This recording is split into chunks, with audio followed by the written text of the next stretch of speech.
पहले ये तय करो कि वफादार कौन है, ये वक्त तय करेगा कि गद्दार कौन है। वंदे मातरम का मतलब क्या है? क्या भगवान श्री राम ने आपको कहा है कि आप नाकारे और निकम्मे हो जाइए और जनता को अंधेरे में रखिए? वंदे मातरम का नारा लगाकर लोग जेल गए, लाठियां पड़ी उनको। मैं आपके माध्यम से इस सरकार से पूछना चाहता हूं, आरएसएस के 4 लोगों का नाम बताओ जो वंदे मातरम नारा लगा के जेल गए। लोग मातृभूमि को बेचने वाले लोग हो, तुम मातृभूमि की वंदना करने वाले लोग नहीं हो। तिरंगे झंडे को भी नहीं मानते थे। आपने 52 साल तक हिंदुस्तान का तिरंगा झंडा आरएसएस के मुख्यालय पे नहीं फहराया सर। यह है आपकी असलियत। आप तिरंगे का विरोध करते हैं, भारत के राष्ट्रीय ध्वज का विरोध करते हैं। जो लोग तिरंगे और राष्ट्रीय ध्वज का विरोध कर सकते हैं वो भारत माता के सच्चे सपूत नहीं है। जिन्ना के साथ आपके कितने गहरे और मधुर संबंध थे, क्या इस देश के लोगों को पता है? नहीं पता, मैं बताता हूं। श्यामा प्रसाद मुखर्जी जी फजलुल हक की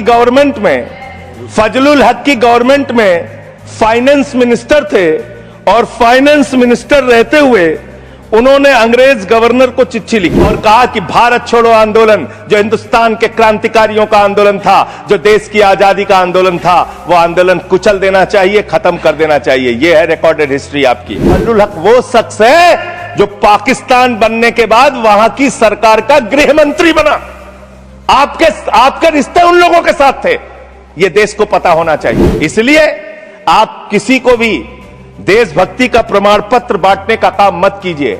आप वंदे मातरम लगाने का काम कर रहे हैं और देश की सुरक्षा के साथ खिलवाड़ कर रहे हैं। आपको मातृभूमि से प्यार है, आप देशभक्ति की बात करेंगे, आप देशभक्ति की बात कर रहे हैं। अरे मैंने साइकिल चोर सुना था, लॉकेट चोर सुना था, स्कूटर चोर सुना था, मैंने सुना था तमाम तरह के चोर होते हैं। आप लोग तो वोट चोर निकल गए हिंदुस्तान के। आप इस देश को सिर्फ नकली नारों के पीछे अपने आप को छिपाना चाहते हैं। व्यापार बर्बाद हो रहा है, बच्चे रो रहे हैं, हमको गर्मी में बिजली दे दो।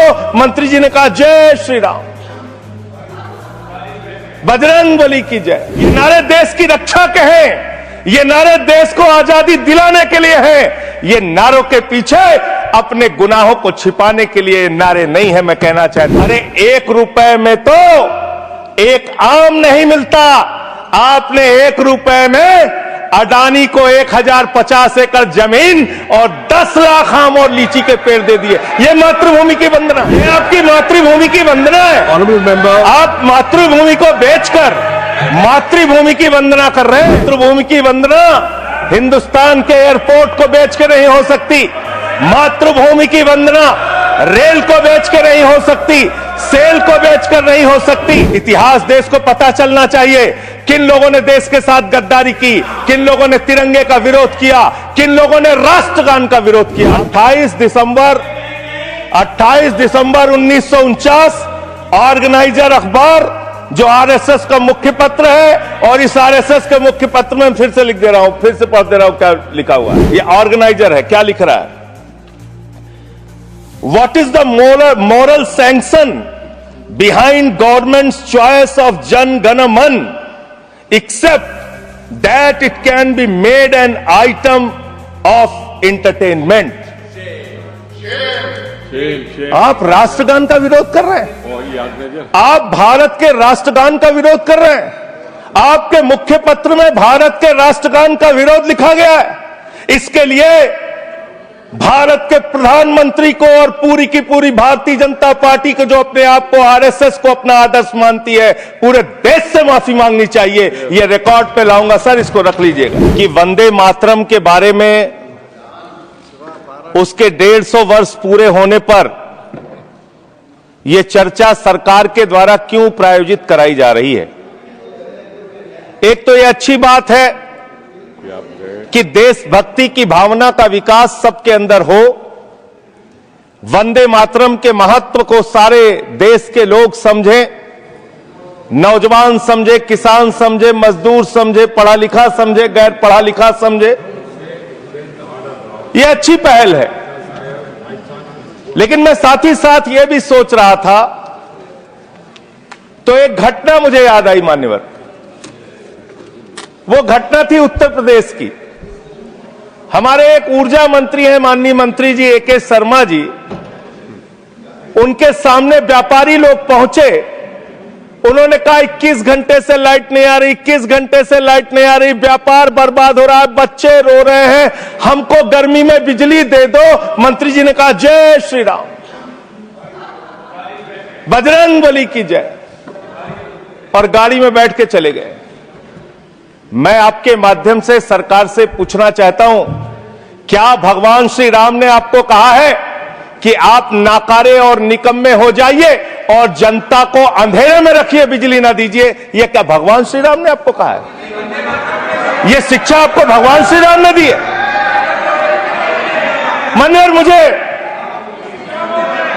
वंदे मातरम आम आदमी पार्टी की रैलियों में, आम आदमी पार्टी की सभाओं में भारत माता की जय और वंदे मातरम जोर जोर से लगाए जाते हैं। किसी दिन लगाने का मन हो तो आ जाना हमारी पार्टी के कार्यक्रम में, आपसे ज्यादा तेजी के साथ वहां पर वंदे मातरम लगाएंगे। सदन में भी लगाना चाहते हो लगाओ। तो आप इन नारों के पीछे, ये नारे देशभक्ति के हैं, ये नारे देश की रक्षा के हैं, ये नारे देश को आजादी दिलाने के लिए हैं। ये नारों के पीछे अपने गुनाहों को छिपाने के लिए नारे नहीं है, मैं कहना चाहता हूं मान्य। और आप क्या कर रहे हैं? आप इन नारों के पीछे अपने गुनाहों और अपराध को छिपाना चाहते हैं। वंदे मातरम का मतलब क्या है? वंदे मातरम का मतलब है मातृभूमि की वंदना। मातृभूमि की वंदना, हम मातृभूमि की वंदना करते हैं, तो आप कैसे मातृभूमि की वंदना कर रहे हैं? अरे 1 रुपए में तो एक आम नहीं मिलता। आपने 1 रुपए में अडानी को 1050 एकड़ जमीन और 10 लाख आम और लीची के पेड़ दे दिए। ये मातृभूमि की वंदना, ये आपकी मातृभूमि की वंदना है। ऑनरेबल मेंबर, आप मातृभूमि को बेचकर मातृभूमि की वंदना कर रहे हैं। ये मातृभूमि की, आज वंदे मातरम पे ही बात करूंगा सर। मातृभूमि की वंदना, मातृभूमि की वंदना हिंदुस्तान के एयरपोर्ट को बेच के नहीं हो सकती। मातृभूमि की वंदना रेल को बेच के नहीं हो सकती, सेल को बेचकर नहीं हो सकती, समुद्री तटों को बेचकर नहीं हो सकती, कोयला और गैस को बेच के नहीं हो सकती, हिंदुस्तान की जमीनों को बेच के नहीं हो सकती। तुम लोग मातृभूमि को बेचने वाले लोग हो, तुम मातृभूमि की वंदना करने वाले लोग नहीं हो। मान्यवर, वंदे मातरम पे ही सुनिए। आज वंदे मातरम के अलावा कुछ बोलूंगा ही नहीं। जब यहां पे लीडर ऑफ अपोजिशन बोल रहे थे, नो पॉइंट ऑफ ऑर्डर, खड़गे साहब, उनके मुंह से नो पॉइंट ऑफ ऑर्डर, दलित शब्द निकल गया। दलित शब्द निकल गया। पूरी की पूरी भारतीय जनता पार्टी हाउस में खड़े होकर विरोध करने लगी। दलितों से इतना चिढ़ है आपको? क्या दलित भारत माता के बच्चे नहीं? क्या पिछड़े भारत माता के बच्चे नहीं? क्या आदिवासी भारत माता के बच्चे नहीं? अगर दलितों, पिछड़ों, आदिवासियों की बात होगी तो आप विरोध करोगे? आप विरोध करोगे? You are not on the topic. LOH. Just need a minute. LOH. Sir, 2 बातें हैं। Please. LOH is on its legs. LOH is on its legs. Sir, 2 बातें हैं। एक तो हम चाहते हैं कि डिबेट, हेल्दी डिबेट हो, तर्कों के साथ हो। अभी इन्होंने आरोप लगा दिया कि दलितों पर बीजेपी वाले एकदम हल्ला करने लगे। ऑन रिकॉर्ड है, मैंने कहा है दलित के विषय में कि ये हमारे पूज्य हैं, हमारे भाई हैं। ये ऑन रिकॉर्ड है। इस तरीके के स्वीपिंग स्टेटमेंट्स न दें और इस हाउस के माध्यम से देश को गुमराह न करें, नंबर 1। नंबर 2, आपने कहा ये बेच दिया, ये बेच दिया, ये बेच दिया। I say please authenticate on the floor of the house whatever you have charged. देखिए, आज सर बहुत अच्छी बात गृह मंत्री जी भी कह के गए और लीडर ऑफ द हाउस भी कह रहे हैं कि जो कुछ भी मैं बोलूं उसको ऑथेंटिकेट करूं। और मैं आपसे अनुरोध कर रहा हूं सर कि अगर मैं ऑथेंटिकेट ना करूं तो मेरे खिलाफ कार्रवाई की जाए। एक एक चीज मैं ऑथेंटिकेट करूंगा। अगर मैं कोई बात कह रहा हूं तो उसको ऑथेंटिकेट करूंगा। दूसरी बात, शहीद खुदीराम बोस की बात हुई सर, कल उस सदन में चर्चा हुई। हिंदुस्तान के सबसे युवा क्रांतिकारी जिन्होंने फांसी के फंदे को चूमा, वंदे मातरम का नारा लगाया। शहीद खुदीराम बोस, शहीद रोशन सिंह, शहीद राजेंद्र लहड़ी, शहीद अशफाक उल्ला, शहीद राम प्रसाद बिस्मिल, शहीद प्रफुल्ल चाकी, हिंदुस्तान के तमाम क्रांतिकारियों ने जब फांसी के फंदे को चूमा, शहीद आजम भगत सिंह, शहीद सुखदेव, शहीद राजगुरु, सबने वंदे मातरम का नारा लगाया, सबने वंदे मातरम का नारा लगाया। और शहीद खुदीराम बोस को अब आप याद कर रहे होंगे, मैं पिछले 31 साल से 3 दिसंबर को शहीद खुदीराम बोस की जयंती का आयोजन करता हूं। मेरी संस्था का नाम शहीद चंद्रशेखर आजाद के नाम पे है। शहीद खुदीराम बोस हिंदुस्तान के वो क्रांतिकारी थे, जब उनको फांसी के फंदे पे चढ़ाया गया और उनका जब अंतिम संस्कार हुआ तो जो राख उनके अंतिम संस्कार से निकली मान्यवर, उसको बंगाल की मां तावीज बना के अपने बच्चों को पहनाती थी कि ऐसे ही बनना हिंदुस्तान के लिए क्रांतिकारी। यह इतिहास, यह हिंदुस्तान का इतिहास। लेकिन मैं आपके माध्यम से इस सरकार से पूछना चाहता हूं, आपके पुरखे इस वक्त क्या कर रहे थे जब शहीद आजम भगत सिंह वंदे मातरम लगा रहे थे, शहीद सुखदेव वंदे मातरम लगा रहे थे, शहीद राजगुरु वंदे मातरम का नारा लगा रहे थे, शहीद खुदीराम बोस वंदे मातरम का नारा लगा रहे थे। उस वक्त आप क्या कर रहे थे? क्या कर रहे थे आप? वंदे मातरम का नारा लगाकर लोग जेल गए, लाठियां पड़ी उनको। मैं आपके माध्यम से इस सरकार से पूछना चाहता हूं, आरएसएस के 4 लोगों का नाम बताओ जो वंदे मातरम नारा लगा के जेल गए, उनका नाम बताओ आप। 4 लोगों का नाम बताओ आप, अपने 4 पुरखों का नाम आप बताओ। आप नहीं बता सकते क्योंकि आजादी के आंदोलन में आपका कोई इतिहास नहीं, आजादी के आंदोलन में आपका कोई इतिहास नहीं, यही आपकी कुंठा है। तो इसलिए कभी आप कहते हो सरदार वल्लभ भाई पटेल आपके हैं। अरे भैया, सरदार वल्लभ भाई पटेल ने आरएसएस के ऊपर बैन लगाया था, यह रिकॉर्डेड हिस्ट्री है। और जब 18 महीने जेल में रखा गया आरएसएस के लोगों को राष्ट्रपिता महात्मा गांधी की हत्या के अपराध में, जब उनको छोड़ा गया, बैन हटाया गया, तो उसमें शर्त लगाई कि आप राष्ट्रीय ध्वज को मानेंगे, यानी कि आप तिरंगे झंडे को भी नहीं मानते थे। आपने 52 साल तक हिंदुस्तान का तिरंगा झंडा आरएसएस के मुख्यालय पे नहीं फहराया सर, नहीं फहराया। और 3 लोगों ने आरएसएस के मुख्यालय पर जब ये झंडा फहराया, उन तीनों के नाम मैं पढ़ रहा हूं, विजय, उन्मत, दिलीप, इन तीनों लोगों के खिलाफ आरएसएस ने एफआईआर दर्ज कराई। किस अपराध में? कि हमारे दफ्तर में तिरंगा क्यों फहरा दिया। और कितने साल तक मुकदमा लड़े? 13 साल तक मुकदमा लड़े। यह है आपकी असलियत। आप तिरंगे का विरोध करते हैं, भारत के राष्ट्रीय ध्वज का विरोध करते हैं। जो लोग तिरंगे और राष्ट्रीय ध्वज का विरोध कर सकते हैं, वो भारत माता के सच्चे सपूत नहीं है, वो नहीं है हमारे निगाह में। और मैं आपको बताता हूं सर,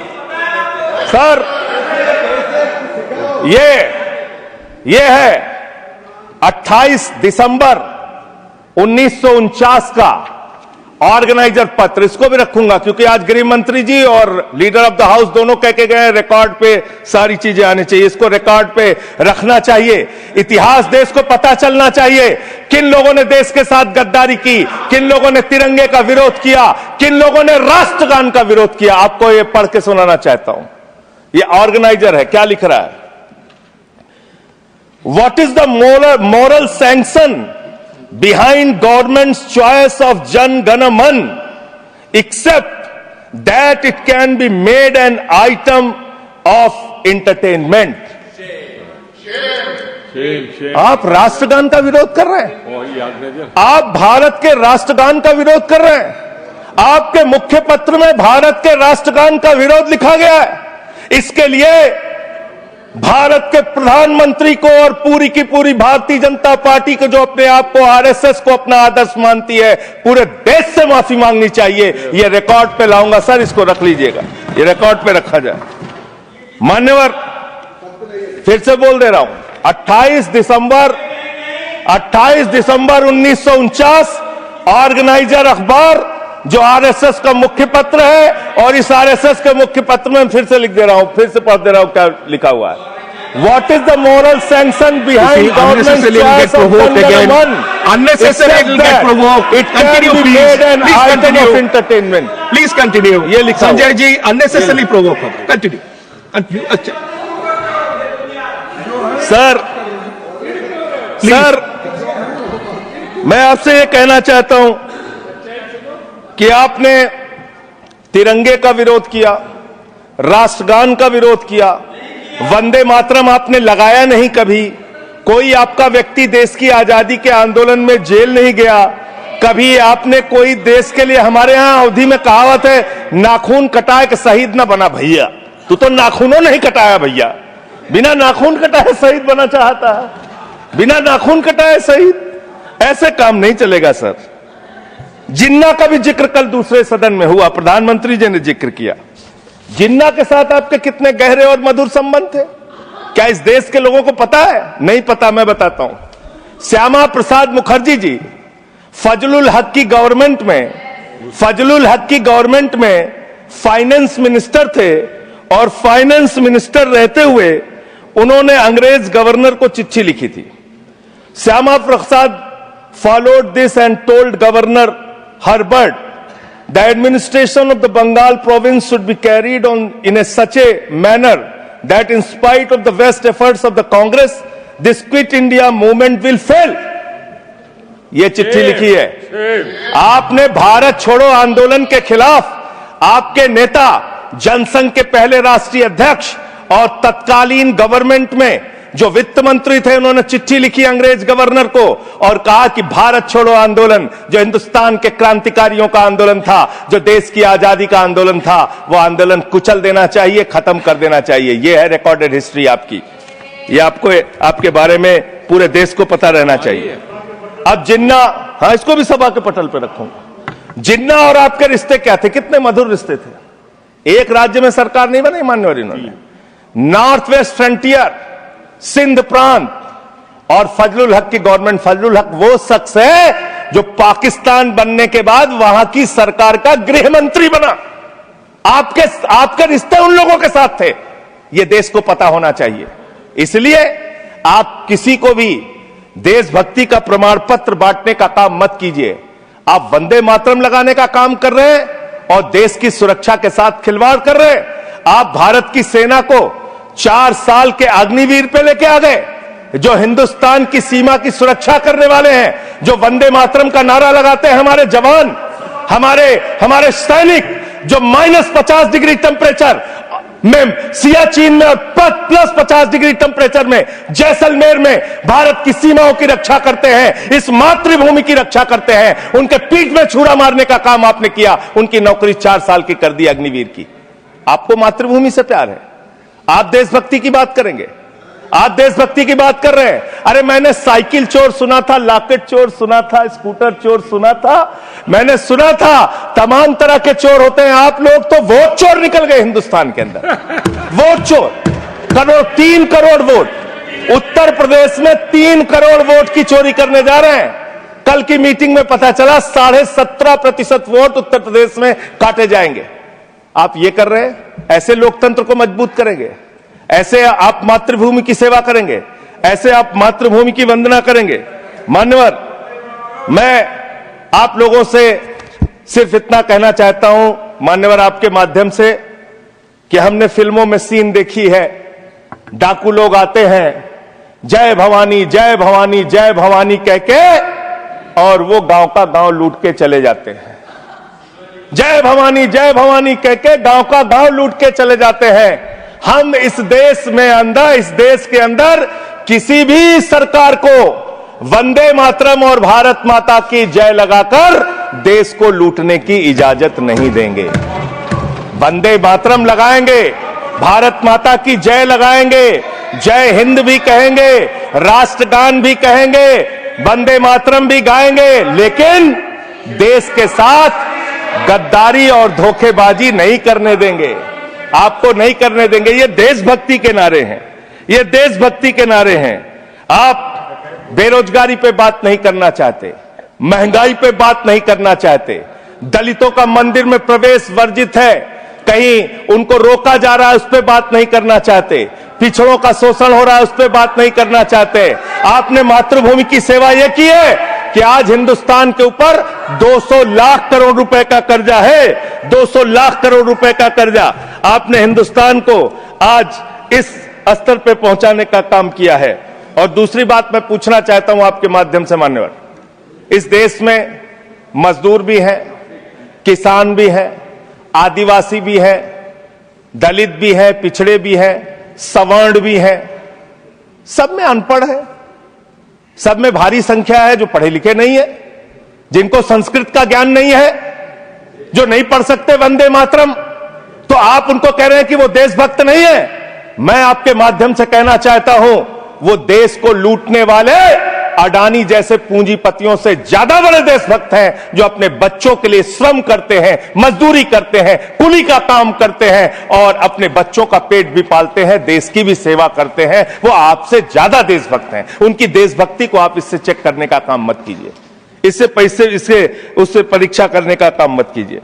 मान्यवर, मैं अंत में एक और बयान आया, उसका जिक्र करके अपनी बात को खत्म करूंगा। अभी एसआईआर की प्रक्रिया के तहत उत्तर प्रदेश के मुख्यमंत्री ने कहा कि डिटेंशन सेंटर बनाए जाएंगे। 80 लाख लोगों के वोट आपने बिहार में काट दिए, वहां कितने घुसपैठिए मिले आपको? अरे भाई, ये भी मातृभूमि की बात हो रही है। आप लोग चाहते हैं बांग्लादेशी यहां पे आ जाएं, मातृभूमि की सुरक्षा को खतरा हो जाए? आपको तो चिंता वही है ना, वही तो बात कर रहा हूं। कितने बांग्लादेशी घुसपैठिया मिले? कितने बांग्लादेशी घुसपैठिया मिले? कितने बांग्लादेशी घुसपैठिया मिले? मात्र 315, जिसमें नेपाल के बाकी लोग सिर्फ 78 मुसलमान मिले। वहां 80 लाख लोगों के आपने वोट काट दिए। अब आप कह रहे हैं उनको डिटेंशन सेंटर में रखेंगे। उनको डिटेंशन सेंटर में आप रखेंगे जो हिंदू हैं, जिनके जो पूर्व आईएएस हैं। आप इस देश का सिर्फ माहौल बिगाड़ना चाहते हैं। आप इस देश को सिर्फ नकली नारों के पीछे सिर्फ आप अपने आप को छिपाना चाहते हैं। वंदे मातरम देशभक्ति का नारा है, भारत माता की जय देशभक्ति का। हां, दिल्ली में तो काटोगे ही आप, ठीक ही कह रहे हो, पहले से ही नियत बता दिया। दिल्ली की हालत तो कर दी आपने। अरे इसमें क्या लिखा हुआ है? इसमें क्या लिखा हुआ है? सुजलाम सुफलाम, सुजलाम सुफलाम, शुद्ध जल शुद्ध फल और मधुर वाणी। मधुर वाणी, मधुर वाणी कौन बोल रहा है? देश के प्रधानमंत्री मधुर वाणी बोल रहे हैं। मुजरा जैसे शब्दों, अरे भाई, इसी वंदे मातरम की सेकंड्स रह गए सर, वंदे मातरम की तो बात कर रहा हूं। हमारे पास और टाइम है सर, टाइम है सर। सर, मधुर वाणी, मधुर वाणी, मधुर वाणी। सर, जहरीली हवा और जहरीला पानी दिल्ली में दे रहे हैं। हमारे पूर्वांचल के भाइयों के ऊपर बुलडोजर चला रहे हैं। सर, मेरे टाइम में से काट लीजिएगा, पार्टी टाइम में से काट लीजिएगा, प्लीज पार्टी टाइम में से काट लीजिएगा। सर, हमारी पार्टी का टाइम 24 मिनट है। Please, one second. दिल्ली को, संजय जी, दिल्ली को आप one second honourable members, one second, शांत हो जाओ। माननीय संजय जी, कंक्लूड करिए, आपका समय खत्म हो रहा है। 24 मिनट मेरा टाइम है। प्लीज, मैं अपने माननीय Neeraj ji, please, he is concluding, please conclude. 10 second sir, please conclude. आपका समय समाप्त हो गया। सर, मेरी पार्टी का समय 24 मिनट है। ठीक है, मेरी पार्टी का समय 24 मिनट है। और कोई स्पीकर नहीं है आपके? स्पीकर एक और है, उनमें से आप काट लीजिएगा समय। मैं कह रहा हूं ना, हाँ, ये हमारा अधिकार है, पार्टी का अधिकार है। तो मान्यवर, 10 महीने में आपने दिल्ली की वो हालत कर दी। जहरीली हवा यहां पर आने लगी। दिल्ली को आपने दुनिया का सबसे प्रदूषित शहर बना दिया। बच्चों, शांत हो जाओ। बच्चों, शांत। बच्चों, हल्ला मत करो, शांत हो जाओ। अरे मैं एक मुख्यमंत्री इन्होंने बनाया है, कंक्लूड करिए सर। एक मुख्यमंत्री बनाया इन्होंने, प्लीज। खत्म कर रहा हूं, प्लीज। एक मुख्यमंत्री बनाया है जिसको ये नहीं मालूम कि AQI होता क्या है। कंक्लूड करिए। वो टेम्परेचर बता रही है। ये आदत है। तो इसलिए मैं अंत में इन्हीं लाइनों के साथ कि पहले ये तय करो कि वफादार कौन है ये वक्त तय करेगा कि गद्दार कौन है। ये वक्त तय करेगा कि गद्दार कौन है। पहले ये तय करो कि वफादार कौन है। ये वक्त तय करेगा कि गद्दार कौन है। वंदे वंदे वंदे वंदे वंदे वंदे वंदे वंदे। कोई बीजेपी वाला वंदे मातरम नहीं लगाया सर। Thank you